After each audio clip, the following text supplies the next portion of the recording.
What's up, everybody? Eric here with another EWE Reviews. Today we're going to be talking about Star Trek Picard Season 3, Episode 8. Excuse me. But before we get into that, please like the video, subscribe to the channel, let me know what you thought in the comments down below. I'm kind of going to try and rush through this episode a little bit, guys, so sorry about that. I'm trying to get Episode 7 and 8 done today, that way I can get it all out by tomorrow. So yeah, I'm going to rush through it a little bit, but sorry in advance. But I'm still going to give you my thoughts. Alright, so this episode came out on April 6, 2023. The title of the episode is Surrender. The cast, and it's a big cast, so I'm going to do half of them, pause, and then do the other half. So we start off with Patrick Stewart, Jerry Ryan, Jonathan Frakes, Ed Spielers, Todd Stashwick, Gates McFadden, Michael Dorn. Whew, alrighty, that's a good amount of people. Give it a second. Alright, now, I think Michael Dorn was the last one I did. Amanda Plummer, LeVar Burton, Brent Spiner, Ashley Sharp-Chestnut, Marina Sirtis, and Michelle Hurd. Whew, alright. The reason I did that, guys, is because it is so many people. I don't want to just crowd one page alone. The runtime of this episode is 52 minutes. So we're going to continue off from the last episode where now the Titan has been taken control of by Vadic and her group. So yeah, we're in deep crap. And now the team has to figure out what they have to do in order to get them out of this scenario. As you heard, I did mention that we have Jonathan Frakes and people back from the last episode, from the episode that we're missing. So that's really cool. We're getting back to Riker and his the other team doing stuff. But this episode is really good as well. Like I said, the plot is they now need to get the ship back. And how are they going to do that? We only have, including this one, 3 episodes. So we had to make sure, I think in my opinion, that we get the Titan story squared away here. And now we got to set up what the finale is going to be. Or get close to the finale. I think the finale is going to be, episode 9 is going to be like, oh, crazy stuff's going to happen there. We're going to actually find out what the actual plan is in episode 9. And then I think episode 10 is just the end game. And I'm really trying to figure out with this show, guys, is Picard actually going to die at the end, or what's going to happen? I've been trying to figure it out. But this episode has great moments. So let's actually let me give you my spoiler-free thoughts on this episode. I love this episode. It has moments where you're just like, what's going to happen? Who's going to die? Like, this episode does not hold back. There is death all over this episode. And there's times where I was just like, oh, wow, you guys are not messed. And the last episode was pretty dark already to begin with. This one kind of followed that same idea. And I was very impressed. I'm like, this is the Star Trek show I've been wanting for a while. Not saying that Strange New Worlds isn't that, but them taking the past and making it something new like this, I really enjoyed it. So this was a really fun episode for me. The cast does a great job. Although there are some problems in this episode, I will admit. Actually, I'll talk about this right now. There's a part where a character's trying to say, oh, I'm not a changeling, and then just say it. And it's just like, the fact that you can't do something else to prove that they're not a changeling. Like, I didn't like that. That didn't work for me. It just mentioned that to me it was like a problem. Another thing that I think is very cool is that they took the Jack powers and they kind of started to extend it a little bit more in this episode, and I really enjoyed what they did there. And Vadic has my favorite line probably of the episode, maybe the season later on. Please stick around to it's near the end of the episode if you guys want to go check it out. But she has a really great line and I really enjoyed it. And the music in this episode, they have a really great piece of music later on in the episode where I was just like, it gave me the feels. So really cool. It feels like Star Trek Picard they got the assignment and they understood what season 3 was meant to be. To me, season 3 is a love letter to Star Trek The Next Generation. Everything they've been doing, I think, has been working for me.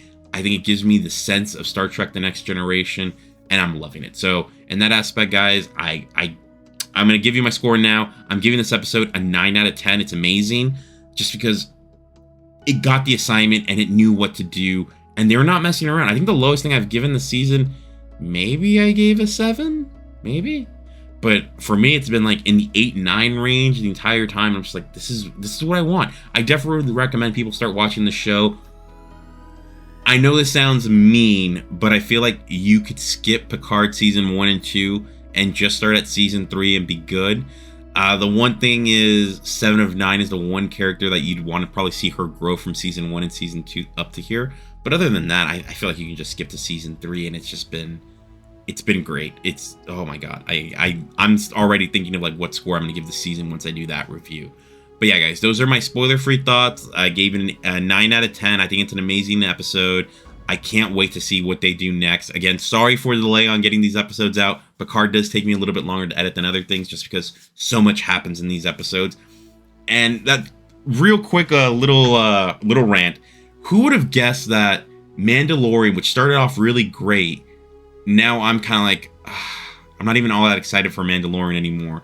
Well, we think of Picard, and I did not like season 1 and 2, and I'm like, I can't wait for Picard now. I'm watching it, the other day I was like, do I go to the gym? It's like, no, I'm gonna watch Picard instead, because I really wanted to watch it in the morning before work. But yeah, guys, those are my thoughts on this episode. Let's move on to the spoiler section. So if you're not joining us, thank you for watching. Please like and subscribe to the channel. And yeah, comment down below what you guys thought. But let's go into the spoiler section. Here's your warning. 5, 4, 3, 2, 1. Alright guys, welcome into the spoiler section of the episode. I'm going to run through this a little bit quickly. Sorry, I got to get this done. But we start off the episode with Vadic is in control of the ship. And she looks like she is like a badass in control. She's going to start messing people up. So that's how we start off the episode.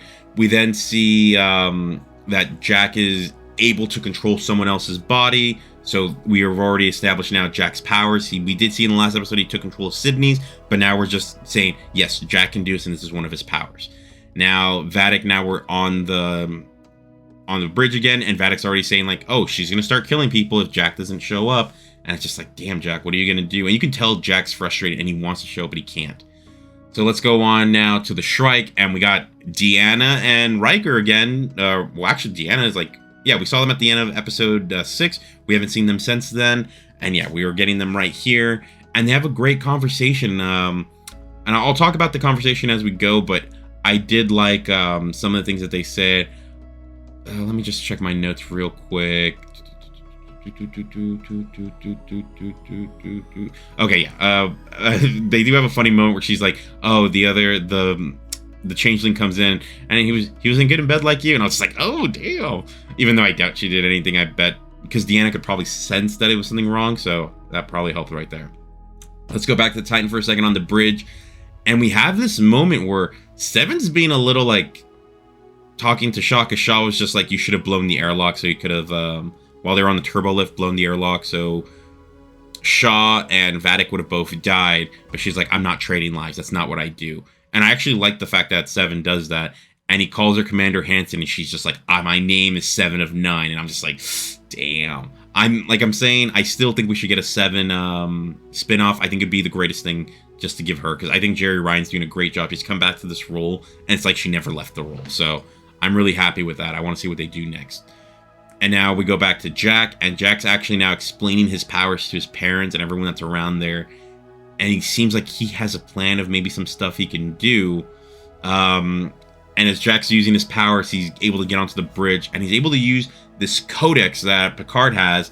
And what this codex does is that it can help him unlock the ship or lock it, whichever he wants to do. And they're trying to unlock it so maybe they can get control of some of the other systems from outside the bridge, because right now only the bridge can actually do anything. Vadic's locked everyone else out.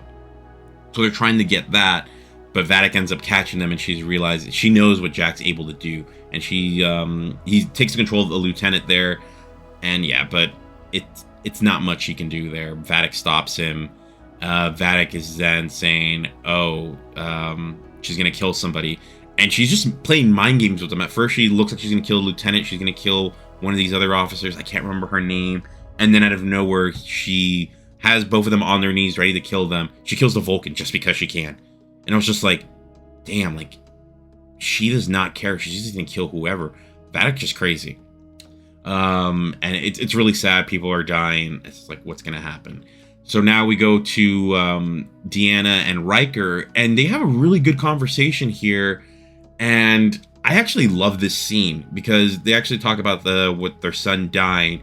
And Deanna, what she ended up doing is try to make it so he didn't feel the pain of his son's death because of her Betazoid powers. But it sounds like Riker kind of resented her a little bit for it, because it's like she took away his grieving. She took away what he needed. And he actually said, like, what happened on the Titan of where they almost died, that actually helped them finally heal. because he hadn't really felt that in a long time. And I think this was a great scene of like both of them even saying like, Deanna even says like she did something that she shouldn't have done, and that she tried to skip to the end of healing, and that was the wrong idea. And I was just like, you know what? This is a great scene. I really love it. It's one of the best scenes Star Trek's had between two characters just talking. And yeah, I really enjoyed seeing what happened there. But then right when someone's about to, a changeling's going to come in to kill them, they end up getting saved, and you hear Worf's music. He ends up killing the changeling, and they're able to get out. So, I mean, they're still on the ship, and there's this weird conversation between Worf and Deanna, but I was just like, oh, dude, her husband's right there. Just because he's still in love with her. All right, so now Sydney isn't able to override. She says, it would take me a year to do it. It'd take my dad a month to do it. We just don't have the ability to do it. And then everyone's thinking, we might have someone that can do it, and that's Data.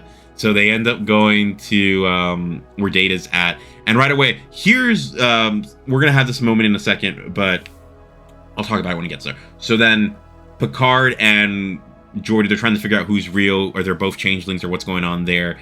And Geordi asks him, what did you give me for my anniversary present or some shit like that?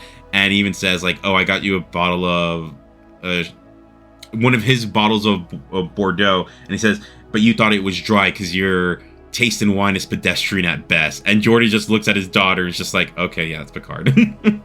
It was a great scene. I didn't do it any justice, guys, but yeah, if you get a chance, go watch that. But now we actually get now that we're gonna have, in order for them to survive, they need Data to beat Lore and take control of the body. And it's very risky.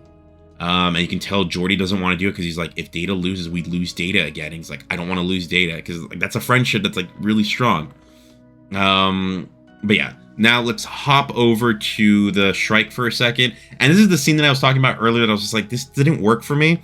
You have they have Riker, Deanna, and Worf end up finding Raffi, and all it is Raffi like, yeah, it's still me. And it's just like, you guys aren't gonna make sure that is Raffi. You're just gonna assume that is Raffi. For all you know, it's a changeling. And I didn't like that scene because we've been talking so much about that. We just did a thing with Picard and Geordi. I was like, this didn't work for me. So that's one of the reasons I couldn't give this episode a 10. I was just like, no, that just didn't work.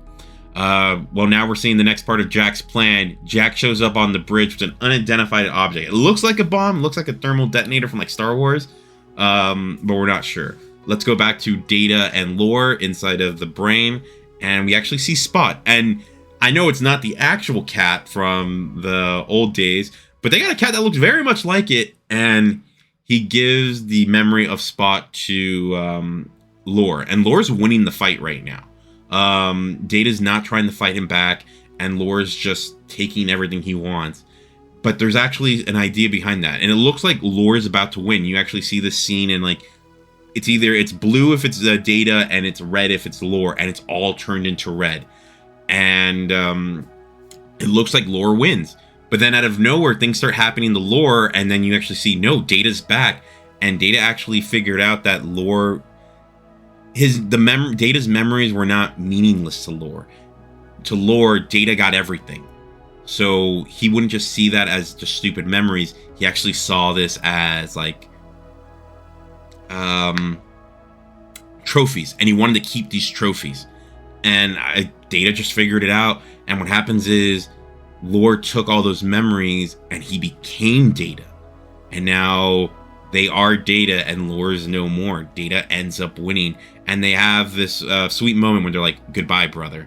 And I don't know, I really loved this. It really worked for me. Brett Spiner just talking to himself, but playing two completely different characters. And the way that he had this conversation, I was like, this was the ending for Lore I'm glad we got, because we never got a true ending for Lore. All right, so now let's go outside of here. Data's back in control, and he ends up taking control of the ship. And then he tells Jack, you're up. It turns out Jack's thing is not a bomb. It's actually a shield. And at this point, Vadic's already sent most of her men out to go catch everyone else. But we're still in there with the shield. And we're like, what's going on? And then Picard goes, open the emergency hatch on the bridge. And then this is where Vadic has the best line. Oh my god, I love this. She's just like looks at them and she knows she's about to die. She says, fucking solids. And I was just like, yes, this was a great scene. And Vadic is killed. we have this like really crazy scene where she's like going out into space, she freezes and she hits the strike and she's frozen and she's bust out into a lot of pieces. Now, at first you might say, well, maybe they could put her back together. You might think that until the next scene where now Shaw and them are back onside the bridge and Shaw gives 709 to give the order and they destroy the strike. So now she's probably blown to bits now, and it was a really cool scene. So now they've won. I mean, at least they won this part of the battle. So now we actually get this really sweet moment between Geordi and Data. And I'm trying not to tear up with this scene, but it's great that every Star Trek show has like two friends that are like, that's the pair that you want. Like that, those are the good friends. Like Harry Kim and Tom Paris and Voyager. Who would I say from Spock and Kirk in the original? You have these two characters that their friendship's always there, and it felt like we got them back together. And just Data even saying like, I feel now. It's just like they've evolved Data, and I love this scene. I was like getting the two friends together, having that conversation.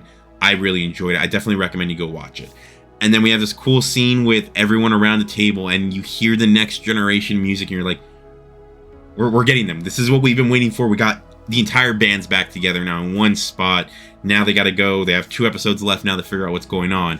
However, they even say like something's wrong on the ship. Something's bad. And Deanna now has a conversation with Jack, and they're now in his mind, and they're like seeing the door. And the episode ends right before they open the door.